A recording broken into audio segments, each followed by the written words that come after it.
Hei, neraga kareba kaceps di sini. Jatuh cinta itu mudah, bagian tersulitnya adalah menemukan orang yang tepat untuk dicintai. Bitren Raso. Selamat menjadi saksi.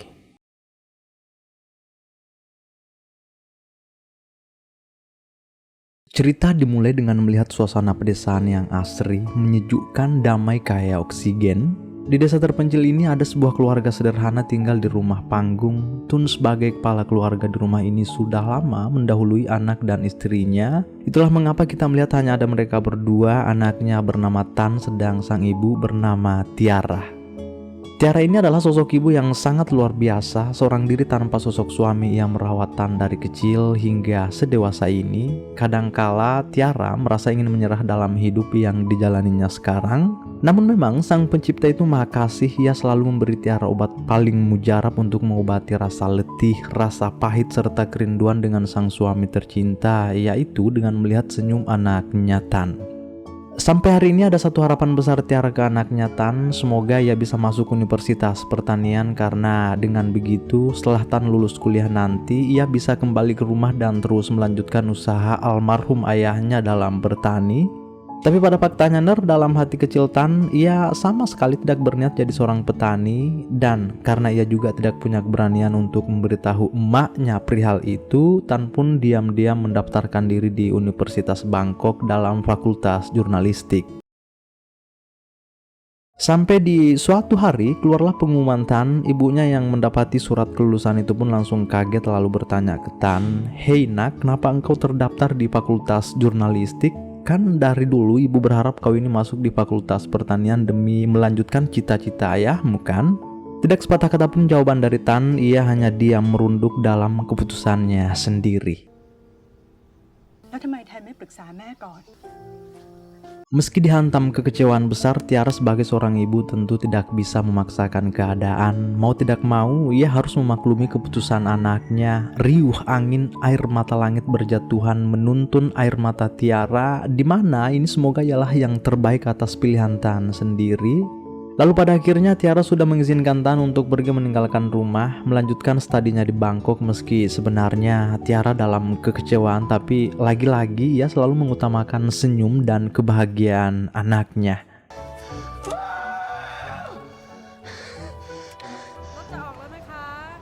Kini Tan sudah mau berangkat ke Bangkok, tak terbendung air mata ibunya gugur berjatuhan sebab hari ini akan benar-benar terpisah oleh anaknya. Tan diberi beberapa uang saku serta foto almarhum ayahnya. Setelah melakukan perjalanan selama beberapa jam, kini tibalah Tan di Bangkok, ibu kota Thailand. Tan sebagai anak desa tiba-tiba berada di tengah kota yang besar, tentu hanya bisa terperangah melihat gedung-gedung pencakar langit, kendaraan-kendaraan mewah serta cewek-cewek cantik lalu lalang di sana. Jujur, ini semua dapat merefleksi saya pribadi sebagai anak pedalaman awal-awal melihat bagaimana kehidupan di kota. Tapi sudahlah, itu adalah garis alur kehidupan. Yang terpenting sekarang ialah kita harus peka melihat bagaimana Tiara sudah merasa kesepian ditinggal anaknya Tan. Setiap malam ia hanya terus dihantam kepedihan, kerinduan. Tapi baiknya Tan di Bangkok sana juga sudah mendapat tempat tinggal. Ia ngontrak dan sudah mempunyai kenalan bernama Rizal. Karena hari ini Tan akan di ospek sebagai mahasiswa baru, maka diwajibkan memakai hitam putih. Berangkatlah Tan ke kampus setia ditemani sepeda antiknya. Setelah sampai, tahu-taunya para kakanda atau senior-senior sudah memulai ospeknya. Tan yang terlambat tentu tidak semerta-merta langsung diizinkan gabung dalam barisan, tapi ia harus dihukum terlebih dahulu. Tak berselang lama tahu-taunya bukan hanya Tan saja yang telat, tapi ada juga seorang wanita, ia bernama Jun. Karena yang terlambat kebetulan sepasang, maka ini adalah hukuman yang pas dari para kakanda.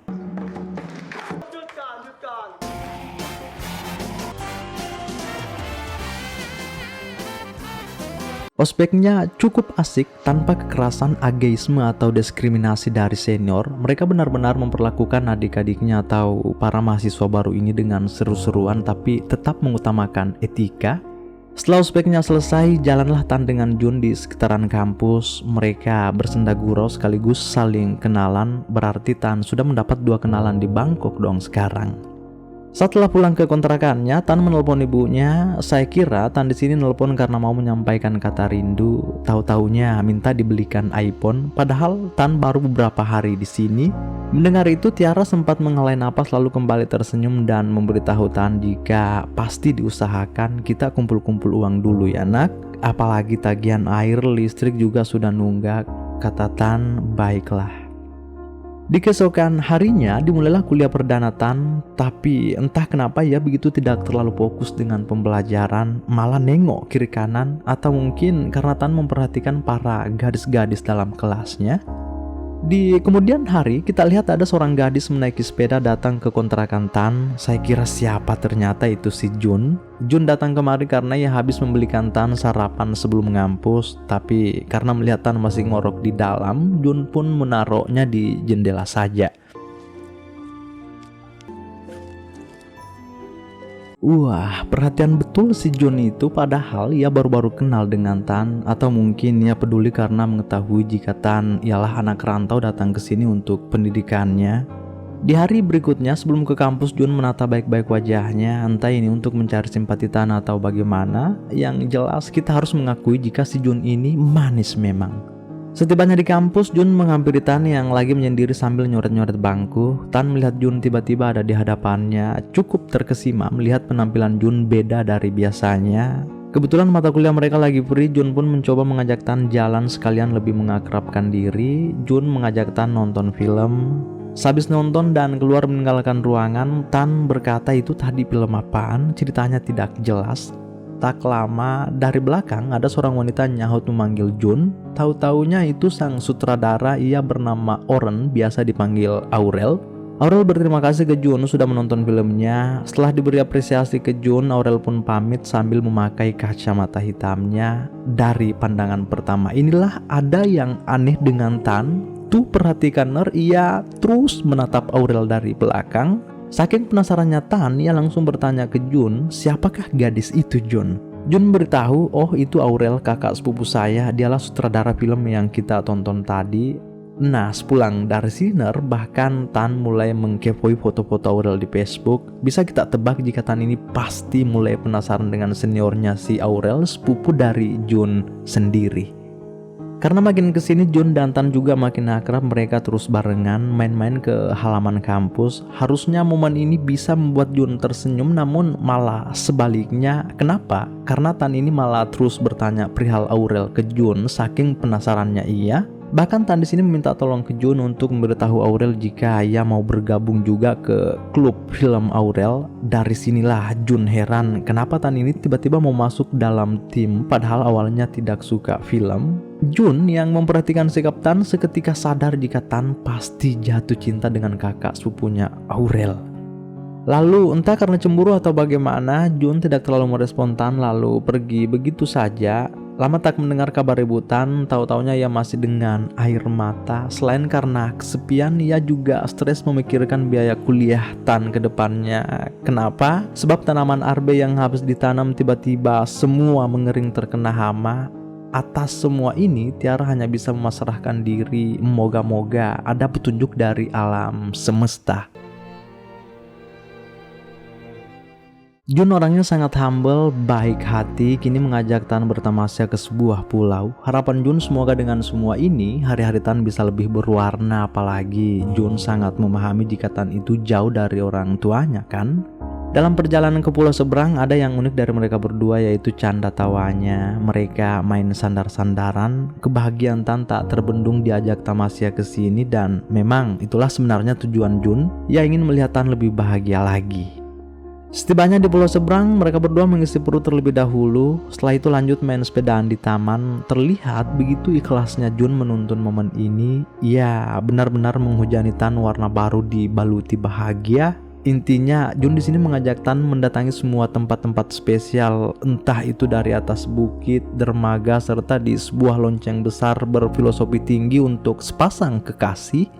Saking asiknya sampai-sampai Jun lupa waktu jika kapal terakhir akan berangkat jam 5 sore, padahal sekarang sudah lewat jam 5. Artinya kapal sudah berangkat, mau dikejar juga percuma karena tidak mungkin sepeda mereka mengapung di laut. Karena sudah tidak ada pilihan lain selain bermalam, mereka berdua pun mencari tempat ternyaman yaitu di tepi laut. Sambil menunggu malam menyapa, banyak pertanyaan dari Jun. Ia bertanya, apa impian Tan? Tan hanya menjawab, entahlah, yang jelas aku tak mau di rumah, aku tak mau bertani, tapi sebenarnya aku rindu juga dengan ibuku. Sehabis foto-foto bareng malam telah datang, bintang-bintang di atas sana riang gembira berkelip-kelip menyempurnakan malam. Jun terus mengajak Tan ngobrol, tapi tahu-taunya Tan malah ketiduran.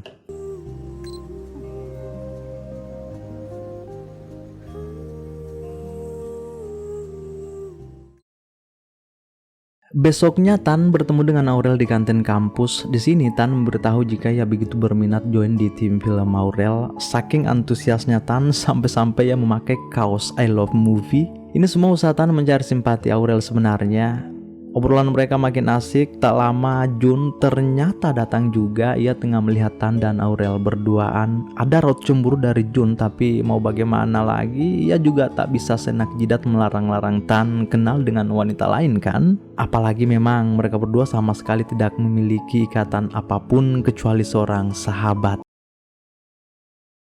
Sampai pada akhirnya Tan telah tergabung dalam tim. Saat ini mereka telah membahas perihal garapan film selanjutnya. Salah satu kendala besar mereka adalah belum menemukan lokasi syuting yang pas. Tan di sini sempat memberi saran bagaimana jika kita syuting di kampung halaman saya. Pemandangannya indah, asri dan menyejukkan. Saya yakin sutradara kita Aurel bakal menyukai ide ini, apalagi kuusulkan makan dan nginap gratis di sana. Tak pikir panjang, Aurel langsung menyepakati ide dari Tan. Jun juga yang tergabung dalam tim hanya bisa iya saja. Sebelumnya, Jun mengajak Tan tamasya Laginer. Mereka datang ke sebuah pameran karya seni. Tan cukup bahagia bisa kesini sebab memang ia juga sangat menyukai dunia lukis, terlebih pada Jun sendiri begitu menyukai keindahan serta hal-hal menakjubkan. Di antara semua karya lukis yang ada di ruangan ini, ada satu lukisan yang sangat indah memanjakan mata, yaitu lukisan laut malam diitari miliaran bintang. Mereka berdua melihat karya yang luar biasa ini hanya bisa terperengah. Dari sinilah Jun meminta Tan jika suatu saat nanti kita berdua harus mendatangi dari mana objek ini diambil. Saat sudah mau pulang, hal sial menerpa, ban sepeda Tan kempes. Kata Tan, ya beginilah kalau barang-barang sudah tua Jun. Setibanya di bengkel ternyata ada banyak jenis sepeda dijual juga di sini. Ada satu sepeda yang sangat membuat Tan jatuh cinta, itu yang sedang ia elus-elusner. Tak lama pemilik toko datang lalu menghampiri Tan. Pemilik toko bertanya, "Hei anak muda, apakah di sana itu sepedamu? Kalau mau tukar, yuk silahkan pilih saja mana yang kau sukai di sini."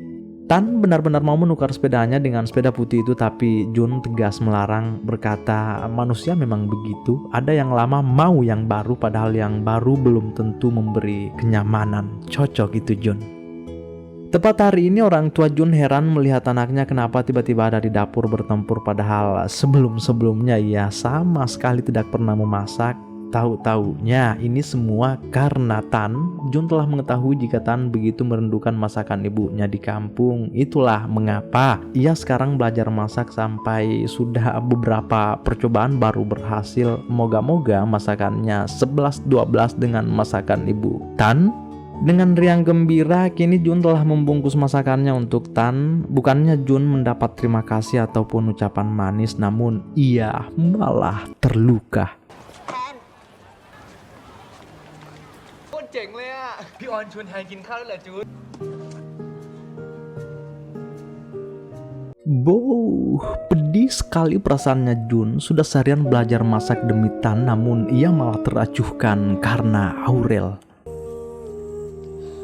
น่ากินจังเลยครับแล้วก็ เอาคันเก่าไปแล้วคันนี้มา เบามากเลยจูนดูดิเฮ้ยจูน Dari sinilah sikap Jun mulai berubah. Bukannya ia membenci Tan, tapi sebenarnya ia hanya tak mampu menyembunyikan rasa cemburu serta rasa sakitnya melihat Tan tergila-gila dengan sepupunya Aurel. Sulitnya sebab Tan ini memang sangat tak peka orangnya. Mana mungkin sejauh ini ia tak sedikit pun menyadari kasih sayang dari Jun. Perhatian-perhatian kecil Jun, malah ia lebih peduli ke Aurel yang belum tentu baik untuknya. ไปหาพี่อ้อมกันนะเจอกัน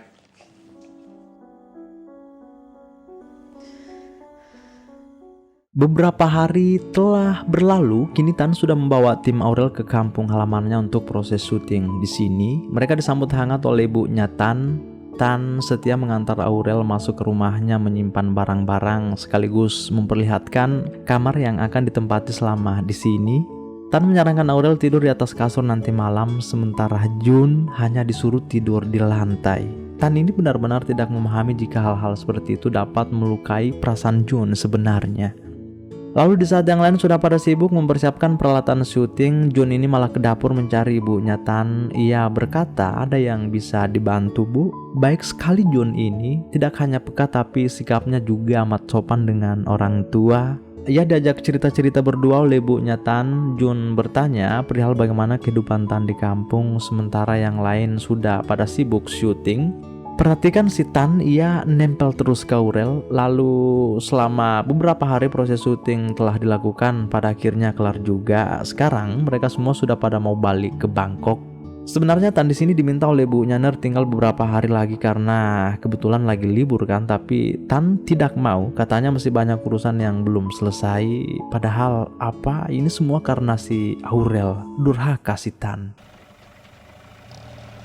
Atas kedekatan Aurel dengan Tan yang semakin menggebu-gebu, kini Jun merasa tak pernah dianggap pada lagi oleh Tan. Jun datang ke kontrakannya, namun Tan malah sibuk nelpon dengan Aurel di dalam. Sampai pada akhirnya Jun merasa jika dunia ini sungguh tak adil, kita yang memberi warna dan ketulusan malah diacuhkan karena orang yang lebih cantik, lebih menarik, sutradara lagi. Dari sini jugalah Jun memberitahu emak babenya jika sekarang ia sudah memutuskan beasiswa ke Jepang. Jun akan benar-benar mengambil beasiswa dari fakultas tersebut. Jun memilih akan fokus ke pendidikannya saja daripada makan hati terus melihat kedekatan Tan dengan si Aurel. Sebelum berangkat ke Jepang, Aurel sempat meminta pertemanan dengan Tan di Facebook. Semoga di sana nanti mereka bisa saling mengabari sebagai seorang sahabat. Karena besok Jun sudah mau berangkat juga, malam ini ia telah mempersiapkan seluruh barang-barangnya hingga pada akhirnya berangkatlah Jun. Sampai beberapa hari Tan baru mencari, mempertanyakan kemana Jun, kenapa ia tidak pernah masuk kuliah. Tan pun diberitahu oleh teman sekelasnya, kenapa engkau sampai tidak tahu Jun itu mendapat beasiswa ke Jepang. Dari sinilah Tan baru sadar jika seperti ada sesuatu yang hilang darinya, tapi ia tidak tahu itu apa. Beberapa hari telah berlalu, kita lihat Aurel berhasil mendapatkan penghargaan atas film yang digarapnya. Tan begitu setia di sampingnya membawa bunga-bunga apresiasi Aurel. Lalu ketika muncul seorang pria maco gondrong berkacamata hendak ngobrol dengan Aurel, Tan terlihat mulai teracuhkan. Bahkan Aurel terus fokus ke pria gondrong tersebut. Sekarang bisa kita nilai jika Tan ini sebenarnya hanya dimanfaatkan saja oleh Aurel. Tan mau curhat-curhat ke Jun, tapi Jun sudah tak ada di sampingnya sekarang. Lalu kita lihat Tan balik ke kampung halamannya. Ia telah dipanggil oleh ibunya untuk memperingati 18 tahun wafatnya sang ayah. Saat tiba di rumah, bukannya Tan fokus ke ibunya, namun ia malah resah, gelisah karena tidak pernah menerima kabar dari Aurel. Teleponnya juga tidak diangkat-angkat, seakan-akan Tan ini dibuang begitu saja sebab tidak dibutuhkan lagi. Ada hal yang paling menyakitkan bagi Tiara ketika mereka lagi mengadakan upacara peringatan wafatnya ayah Tan. Tan malah terus sibuk handphonenya, bahkan ia beranjak padahal upacaranya masih berlangsung. Dari sinilah sang ibu tak sanggup menahan kecewaannya. Saya tak bisa membayangkan bagaimana pedihnya jika berada di posisi ibunya Tan. Bahkan sekarang kesehatannya sudah mulai terganggu karena memikirkan ini itu, belum lagi bagaimana uang kuliah anaknya ke depan. Tanaman habis dibabat hama, tagihan listrik, air juga tidak dibayar-bayar. Tapi ya begitulah Ner, Aurel akan berusaha baik-baik saja demi Tan dan demi tanggung jawabnya sebagai seorang ibu. Tan sudah kembali ke Bangkok dengan harapan bisa kembali baikan dengan Aurel, namun apa yang dilihat Tan, ia malah menyaksikan Aurel sudah mesra-mesraan dengan si gondrong. Dari sinilah kita melihat Tan nangis terseduh-seduh, entah karena merasa dihianati atau karena rasa penyesalan yang besar, entahlah. Karena sekarang perasaan Tan benar-benar tak karuan, kini ia sudah menyentuh yang namanya alkohol, mabuk sana sini tanpa ia ketahui jika ibunya di kampung sudah mati-matian berjuang untuk dirinya. Aurel merasa jika kesehatannya sekarang sudah mulai melemah juga, kini ia telah memanggil ahli untuk menyetujui surat warisan buat anaknya Tan satu-satunya.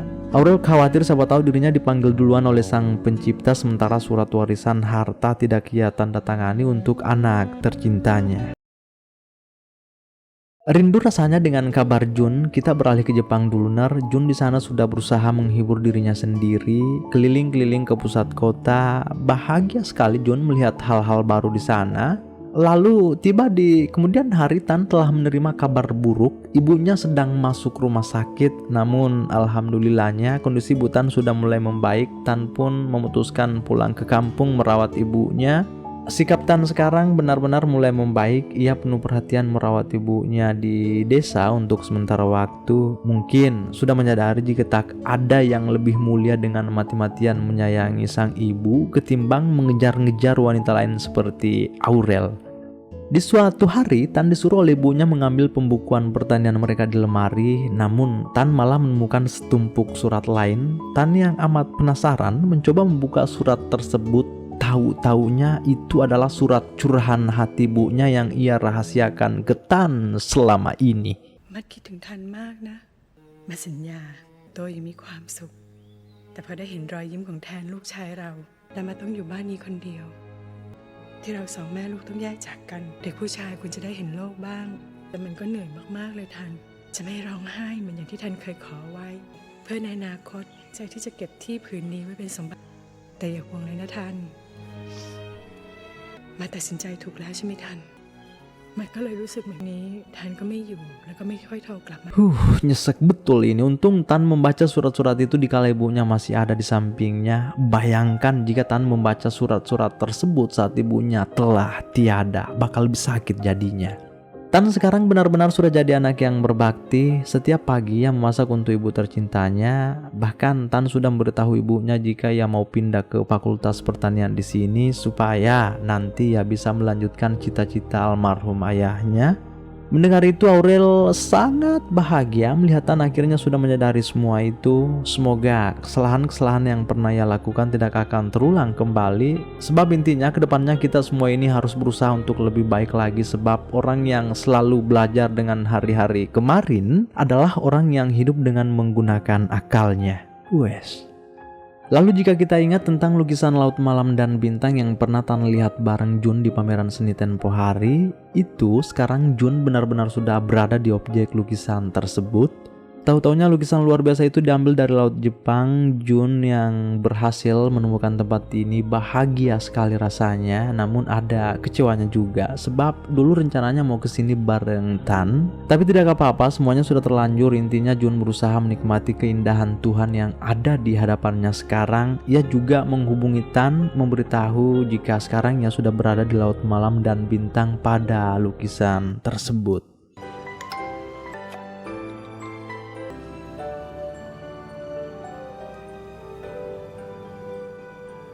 Tak berselang lama Jun menikmati kemasyuran dari atas kapal. Tiba-tiba hal tak diinginkan terjadi. Ada seorang anak kecil jatuh ke laut. Jun yang baik seketika lompat untuk menolong anak tersebut. Namun apa yang terjadi? Malah Jun yang tak tertolong sedang anak kecil itu berhasil diselamatkan.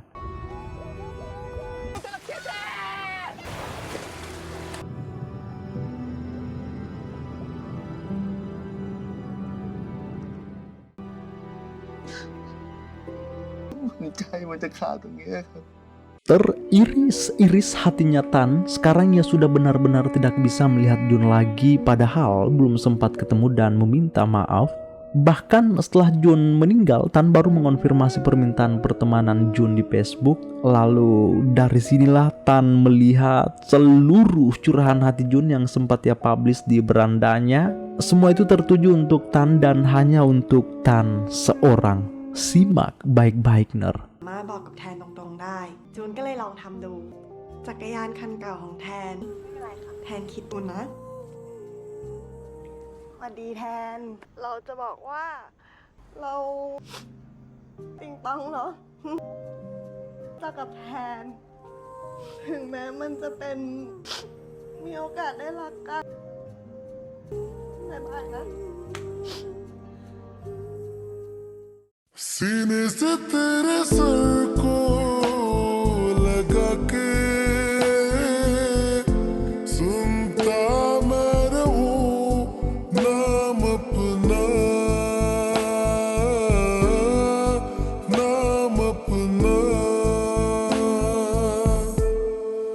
रहना तू पल पल दिल के पास जुड़ी रहे तुझसे हर एक सांस. Pada akhirnya Tan hidup dengan penuh penyesalan. Kini telah usai. Adapun hal yang bisa kita petik dari kisah yang penuh lika-liku ini, tulis di kolom komentar ya. Selamat bersua di video selanjutnya, ner. Bye. Hah? Habis air? And every time I try to fly, I fall without my wings. Feel so small. Guess I need you, baby. And every time I see you in my dreams, I see your face haunting me. Guess I need you, baby. I make believe that you are here.